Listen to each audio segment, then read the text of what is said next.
when the sub imploded, it probably happened so quickly that the people inside weren't even aware of it. And this was something the Navy found out, or at least talked about, when we lost 2 nuclear submarines, Thresher and Scorpion, which also imploded at depths, and that the transmission of your nerve, and I'm not a doctor, but basically knowing that you're dying or dead happens so slowly compared to what biological dying, that your brain doesn't even receive the message in time. You're already biologically dead. So you're really not aware of it. It's not only dying instantly, it's dying almost without you're even being aware of it. You're gone. I suppose in all of this tragedy, that is, it's better to hear that it would be a quick death than the horrible, insufferable death that we were all imagining could have been happening as the air ran out. I want to play something that Stockton Rush, the CEO of OceanGate and who was piloting this submersible, what he said to a YouTuber who took this trip. He talked about how he wanted history to remember him, admitting that he broke some rules when he built the submersible. Let's listen to it together. I want to ask you after we listen. I'd like to be remembered as an innovator. I think it was General MacArthur said, "You're remembered for the rules you break." And I've broken some rules to make this.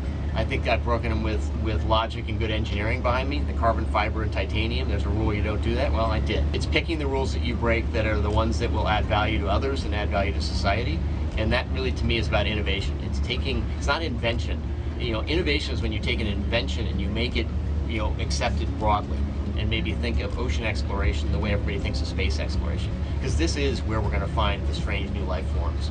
And the future of mankind is underwater. It's not on Mars. We're not going to have a base on Mars or the moon. We'll try, we'll waste a lot of money. We will have a base underwater. Captain, he mentions I broke some rules, carbon fiber and titanium. That's a rule, you don't do that. Is this the end of that kind of design? Or is this perhaps an accident that will improve design for the future?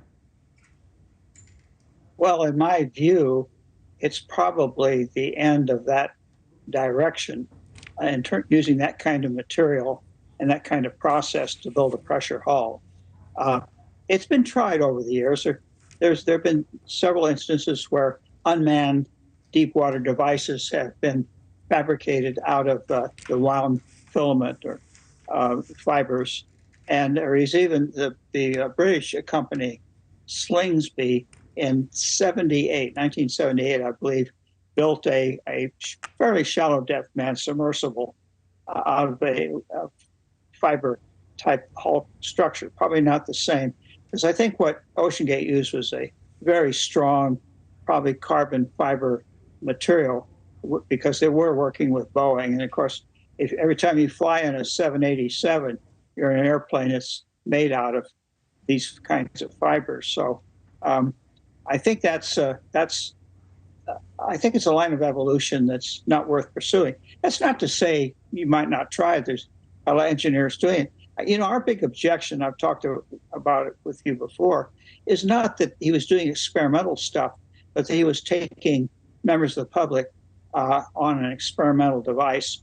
And he is, the waiver you signed, he freely admits it. I mean, people signed on, paid their money, and took their chances. He was lucky for 2 seasons on Titanic, and this 3rd season, one died.